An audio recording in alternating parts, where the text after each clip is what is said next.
성령 하나님, 이 시간도 우리를 감동하여 주옵시고 우리에게 필요한 말씀으로, 능력의 말씀으로 채워 주시옵소서. 예수님 이름으로 기도합니다. 아멘. 초대교회에서부터 시작해가지고 또 한국교회, 초대교회 신앙의 선배들이 칠흑 같은 절망과 고통의 시간들을 보내면서도 그들이 희망을 잃지 않고 견뎌낼 수 있었던 힘이 있었습니다.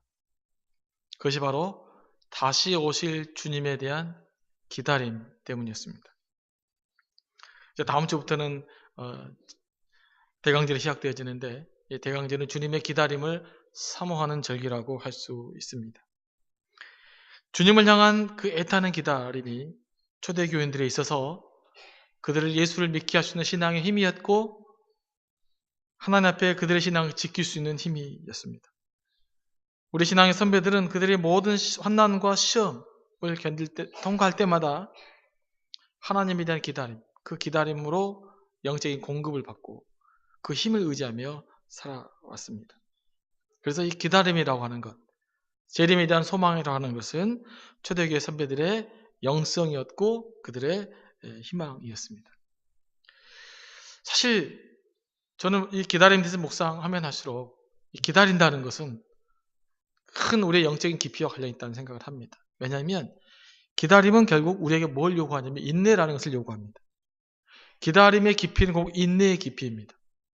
하나님을 기다리고 하나님을 기다리기 때문에 인내할 수 있으면 하나님의 역사가 우리에게 일어난다는 그런 확신을 성경이 우리에게 보여주고 있고, 또 오늘 말씀도 우리에게 보여주고 있고, 이스라엘 백성들이 그 희망으로 지금까지 버텨내왔던 것들을 알 수가 있습니다. 여러분, 주님을 향한 기다림이 있으십니까? 그러면 잘 참을 수 있으십니까? 네. 주님을 기다린다고 하는 것은 현재를 잘 참아낸다는 것을 의미합니다. 오늘은 역사적으로 암울했던 이스라엘 백성들을 위로하고 그들에게 희망의 말씀을 선포했던 이사야 말씀을 통해서 이러한 그 기다림 속에 깃들어 있는 희망과 위로의 말씀을 좀 더 살펴보려고 합니다. 먼저 구약의 예언자들은 이스라엘 백성들이 고난 받을 때마다 이스라엘 백성이 받는 고난은 그들이 하나님께 불순종했기 때문에 받는 징계의 채찍이라고 선포를 했습니다. 그러니까 이스라엘 백성이 다양한 역사적 상황 속에서 엄청난 고난을 받았습니다. 우리나라 강대국에 끼어 있지만 그 당시에 이스라엘은 우리보다 훨씬 더 큰 강대국에 끼어 있었습니다. 로마와 이집트와 당시에 페르시아, 아시리아, 바벨론, 이런 그 문명의 대회 그 나라국 가운데에서 비록 경상남북도보다 작은 나라가 끼어 있었습니다. 사실 그게 엄청난 어려운 일이거든요. 그렇다 보니까 숱한 역사적 고난들을 많이 당해와야만 했습니다. 그럴 때 그 고난 현장을 보면서 예언자들이 선포했던 첫 번째 메시지는 뭐냐면 우리가 하나님께 불순종했던 것을 점검해보자라는 거였습니다. 우리가 하나님 앞에 뭘 불순종했는가, 우리의 고난의 대가가 무엇인가를 먼저 살펴보는 일을 이스라엘의 백성들은, 구약의 예언자들은 게을르지 않았다는 것입니다. 여러분, 모든 고난이 우리의 죄 때문에 일어나는 것은 아닙니다. 모든 고난이 우리가 잘못해서 일어나 생기는 것은 아닙니다. 때로는 우연히 생길 수도 있고 때로는 알 수도 못한 다양한 이유들 때문에 고난이 생겨납니다. 그럼에도 불구하고 우리가 고난을 당할 때마다 그 고난의 이유가 혹시 나의 죄 때문인지는 아닌가라고 물을 수 있어야 됩니다. 그리고 그 고난을 통해서 우리의 죄를 고백하고 회개하고 우리를 성결하고 거룩하게 하는 훈련들을 하는 것은 우리 영적인 생활에 매우 유익한 것입니다. 한국에 있는 좀 옛날에 좀 이단들, 좀 귀신론 했던 사람들이 모든 게 귀신들 했다고 그러다 보니까 또 그런 건 아니다라는 반발적인 의미가 있어서 또 고난은 우리 죄와는 상관이 없다, 뭐 그렇게 설명할 수도 있지만, 그러나 구약의 예언자들을 보면 그러지 않습니다. 이스라엘이 역사적 고난을 당할 때마다 그들이 하나님 앞에 범죄했던 것이 무엇인가를 먼저 물어냈었습니다. 느헤미야도 엄청난 회개를 하고 나면서 이스라엘의 제2의 부흥운동을 일으키지 않았습니까? 느헤미야가 특별하게 남들보다 더 잘못했기 때문에 회개했던 것은 아닙니다. 그 과정을 통해서 우리가 하나님께 뭘 돌이켜야 될 것인지, 뭘 회개하면 나가야 될 것인지를 명확하게 붙잡을 수 있었다는 것입니다. 이게 느헤미야의 힘이었습니다. 이게 이스라엘의 힘이었습니다. 오늘도 가끔씩 우리가 여러 가지 고난을 당하게 될 수가 있습니다. 뜻하지 않은 고난과 어려움을 당할 수도 있습니다. 그때 우리가 맨 첫 번째 점검해야 될 것은 우리 예언자들처럼 내가 하나님 앞에 뭘 돌이켜야 될 것인가를 점검해보고 그걸 다시금 살펴보고 우리를 정결하게 하는 과정은 매우 우리의 고난을 유익하게 만드는 과정이라고 믿습니다. 요엘 선지자는 회개를 마음에 찢는 행위라고 표현했습니다. 그래서 이렇게 말했죠. 마음의 변화, 너희는 옷을 찢지 말고 마음을 찢고 하나님께 돌아오라고 선포했습니다. 사실 이 말씀에는 상당히 중요한 의미가 있습니다. 수많은 사람들의 회개와 죄 고백이 형식적으로 일어날 수도 있다는 것을 의미하고 있는 것입니다. 이스라엘 백성들은 고난이 생길 때 회개를 했습니다. 수염을 찢기도 하고 겉옷을 찢으면서 하나님께 회개를 했습니다. 그러나 머리털을 잡고 수염을 잡아당기고 옷을 찢는 행위는 그게 내가 하나님 앞에 진정으로 찢겨진 심령으로 나아가겠다고 하는 그런 하나의 상징적 표현이었습니다. 그런데 시간이 지나가면서 진정한 회개는 없이 옷만 찢었습니다. 자기 몸만 쥐어뜯었던 것입니다. 그래서 진정 회개가 일어나지 않을 때가 많이 있었던 것이죠. 그래서 요엘 선지자는 말했던 것입니다. 너희는 옷을 찢지 말고 마음을 찢어라. 하나님 앞에서 진정한 참회를 해라. 찢겨진 심령으로, 상처난 심령으로 하나님 앞에 나와야 된다라고 이야기하고 있는 것입니다. 여러 가지 어려운 상황을 만날 때 여러분의 죄와 여러분의 문제와 여러분의 고민거리가 드러나십니까? 그러면 형식적으로 나오지 마시고 진심으로 하나님께 그 문제를 가지고 나올 수 있게 되기를 원합니다. 거기서부터 회개가 시작되어지는 것입니다. 회개는 내 마음이 변할 때부터, 내 마음이 하나님께 드려질 때부터, 외적인 모습이 아니라 내 심령이 변화되고자 하는 갈망이 있을 때부터 회개라는 것이 시작되기 때문에 그렇습니다. 이 회개가 있어야 그때부터 갱신이 일어나는 것이고 변화가 일어나는 것이고 삶이 것이고 하나님의 관계가 회복되기 때문에 그렇습니다.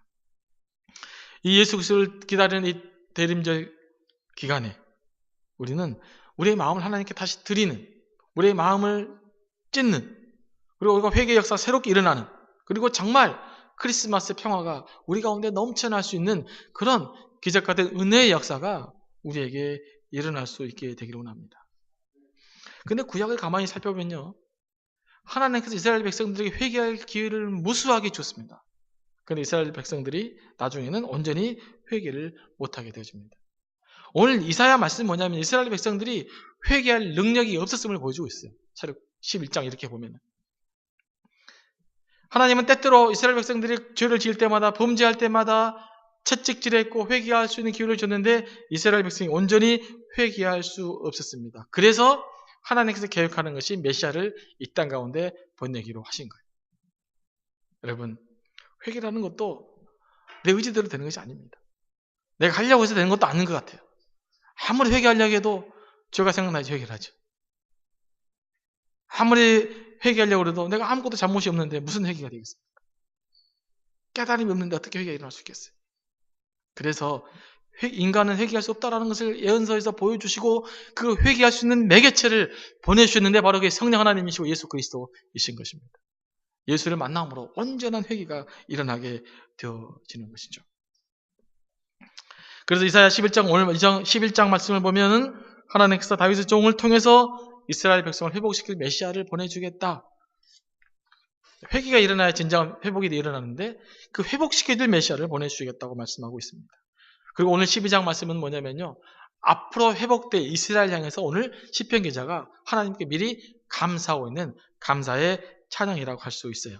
그러니까 오늘 12장 말씀은요, 현재 일어난 구원에 대해서 감사하는 것이 아니라 앞으로 일어날 하나님의 구원에 대해서 감사하고 있는 거예요.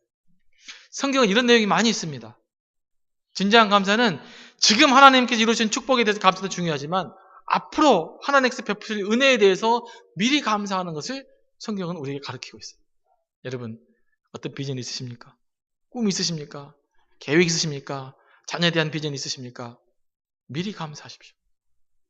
하나님, 내 아들을 통해서, 내 자녀를 통해서 이루실 그 영광을 지금 찬양합니다. 선포합니다. 그렇게 기도하시기 바랍니다. 하나님 꼭 주셔야 됩니다. 이렇게만 주십시오. 그 기도도 필요한데, 하나님, 내 자녀를 통해서, 내 인생을 통해서 영광 받으실 주님, 감사합니다. 내 삶을 받아주십시오. 라고 하는 그런 축복의 선언이 저는 매우 중요하다고 생각합니다. 여러분 자신을 날마다 축복하십시오. 그럼 여러분 행복해지십니다. 아침마다 여러분 자신을 축복하시면서 여러분 자녀를 축복하시면서 기도하시기 바랍니다. 그러면 놀라운 기적이 일어날 것입니다. 내일부터 한번 해보시기 바랍니다.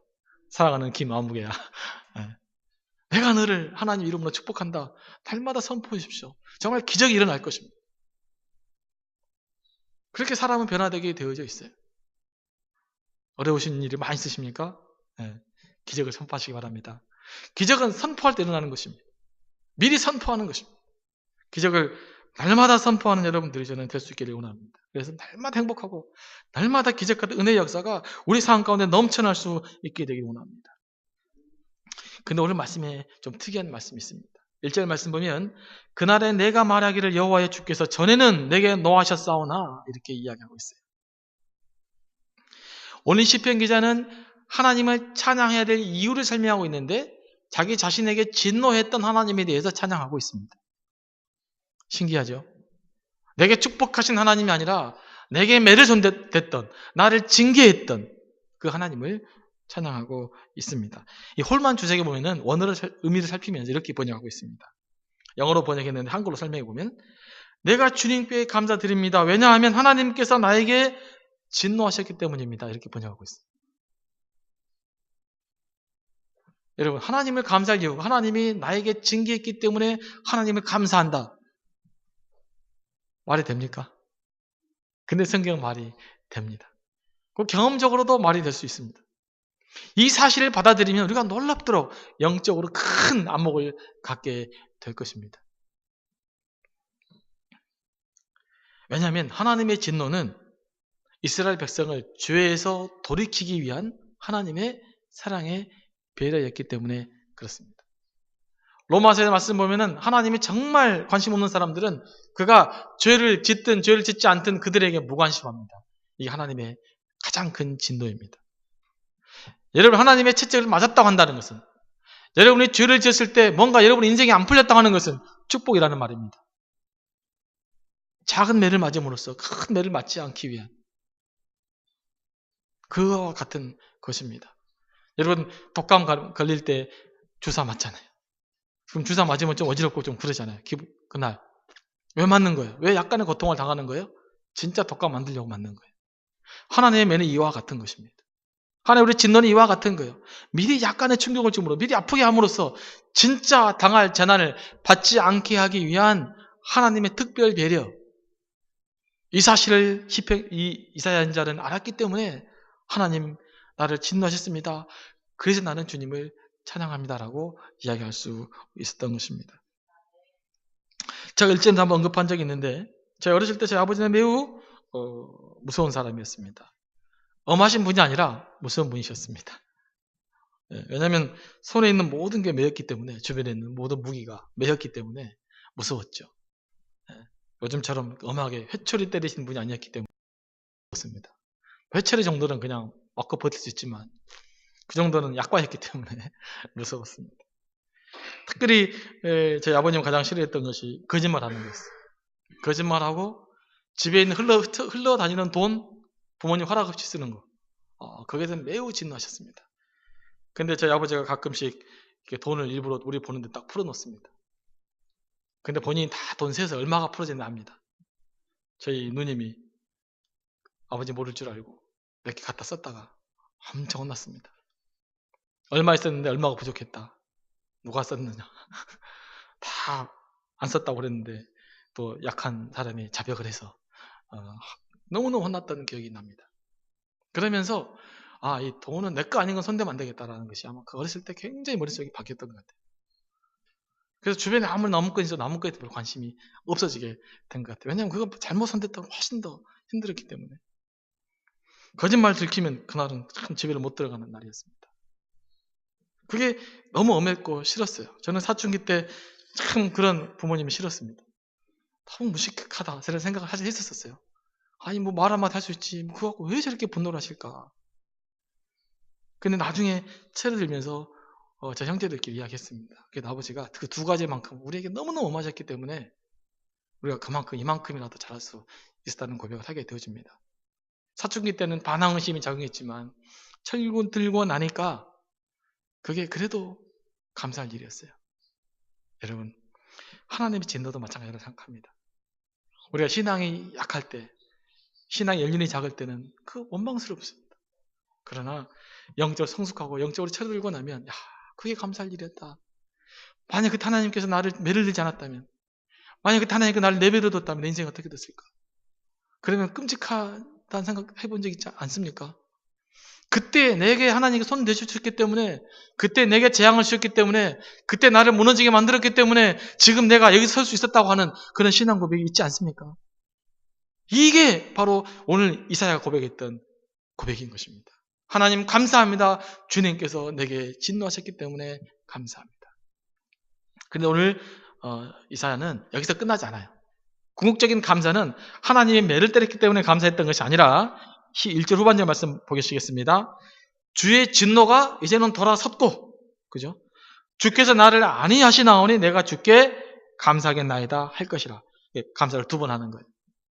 첫 번은 매를 때려서 감사했고, 나중에는 그 매가 오히려 도리어 축복으로 나에게 위로가 되어졌고, 나의 힘이 되어졌고, 나의 능력으로 바꾸신 하나님의 사랑 때문에 감사를 하고 있는 것입니다.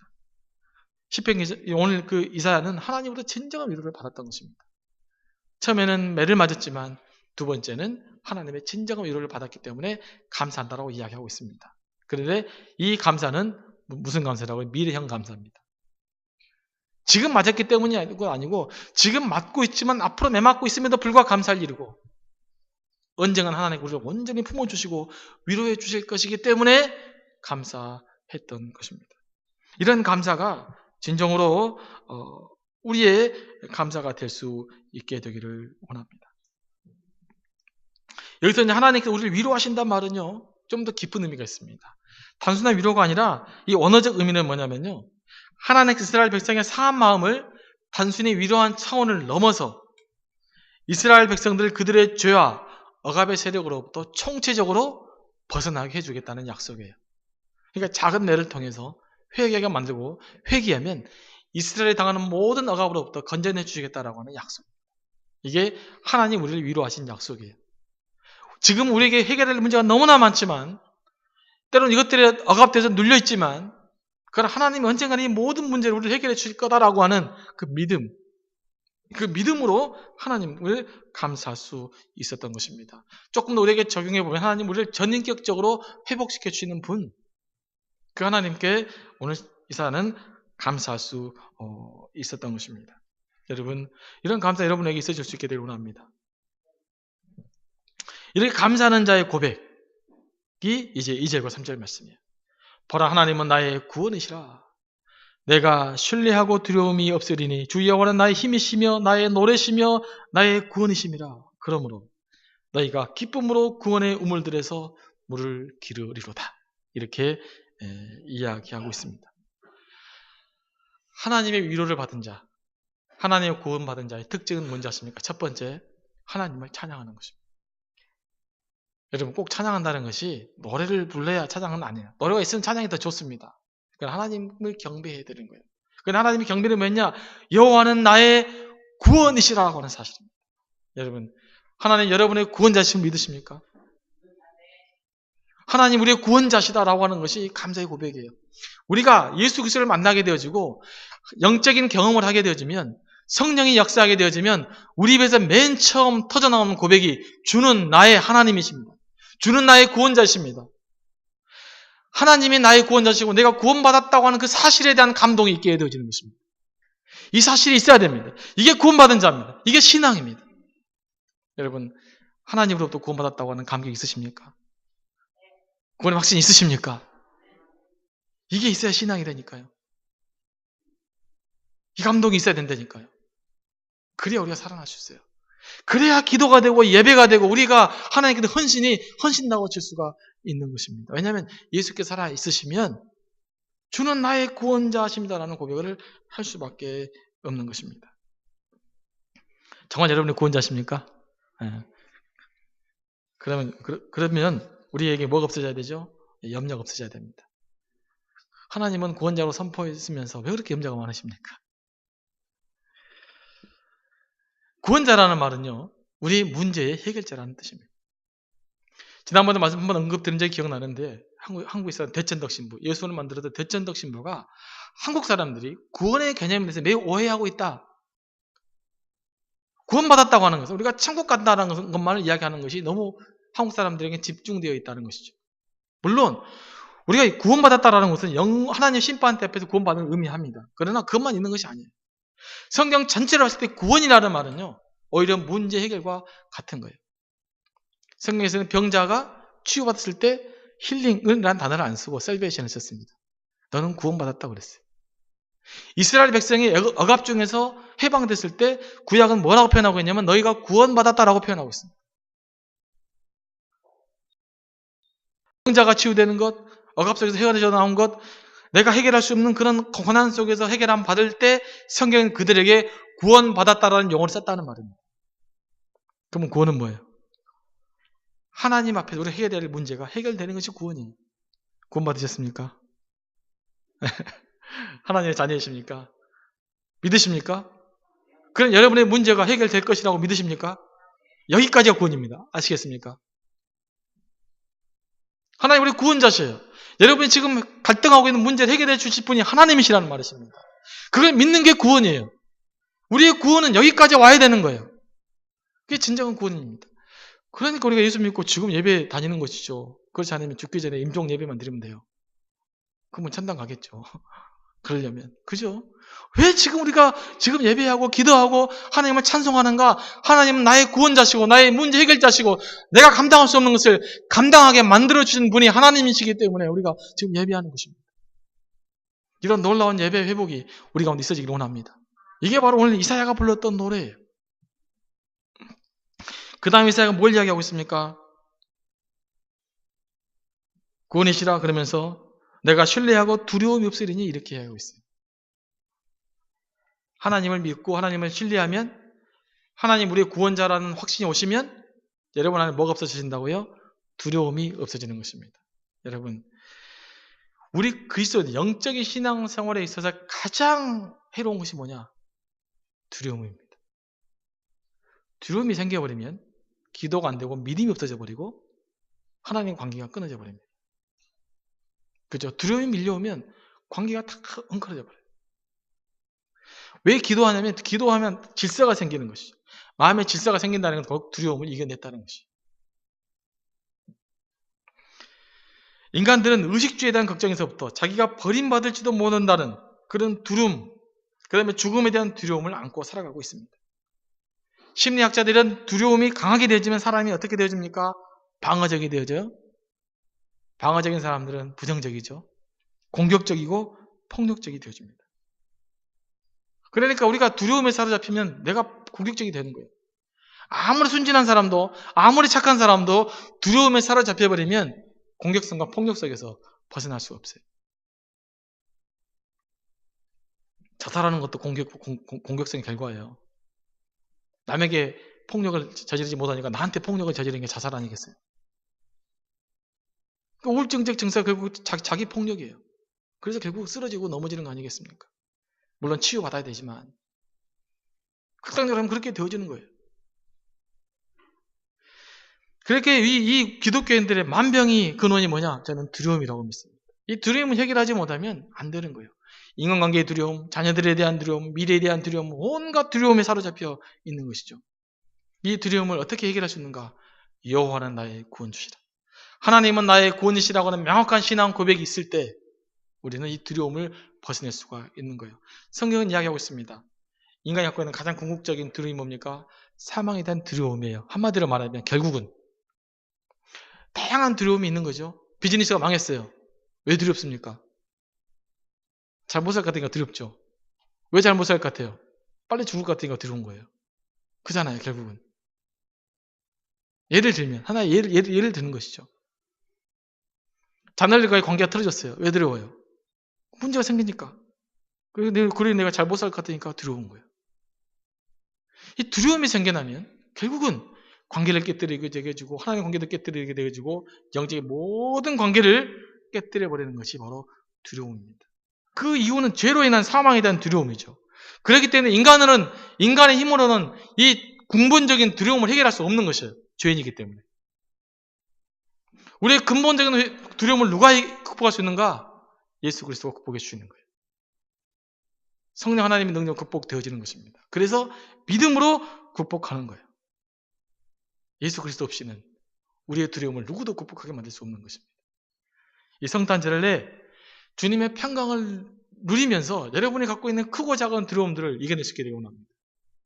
여호와는 나의 구원이시라고 하는 명확한 사실이 있었을 때 우리는 그런 일들을 해결해낼 수가 있는 거예요. 그러면 진짜 행복이라는 것이 찾아옵니다.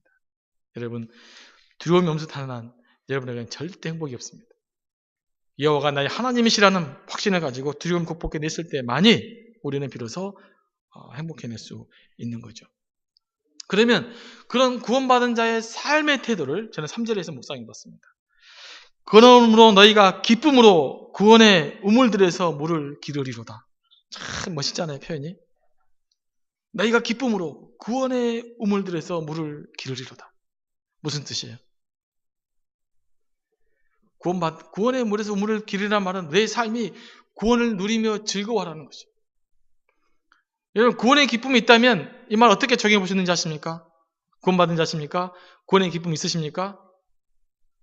그렇다면 여러분의 삶이 그로 인해서 어떻게 해야 된다고요? 즐거워야 되는 것입니다. 여러분, 구원받았습니까? 하나님의 구원주의 하나님이십니까?